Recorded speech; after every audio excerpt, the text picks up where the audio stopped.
ئینسان کە عەقیدەی تەوحیدی نەبوو ئەوەی تر هیچ نییە. ستا بۆ نمونە دەچیتە ئەوروپا هەندێک صفاتی جوان دەبینیت، بەڵام لەگەڵ ئەوەشدا وڵاتێکی بێڕوحە. بۆ ئەسڵی و بنچینە و بنەما و بناغەکەی تێدا نییە کە چێت تەوحیدە، عەقیدەی لا ئیلاهە ئیلا ئەڵڵای تێدا نییە. ئەجینە مەثەلەن مەوعیدێک ئیلتیزامی پێوە دەکە،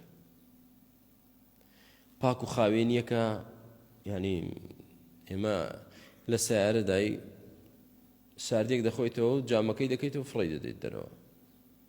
حساب بۆ ناکەی لەوانەیە بە دموچاوی کەسێکەوێ بە سیارەی دوای خۆت کەوێ حسابی بۆ نا یا ئەو منطقەیە پیس دەکەی کاکە جا هەر یەکە و ئاوا جام بکاتەوە فڕیدا دەبێتە زبڵدان دەوروبەر، ئەو وا ناکات. ئێستا ئەوەی ئەو جوانترە لەوەی من و تۆ، بەس ئەوەی من و تۆی ئیسلام نییە.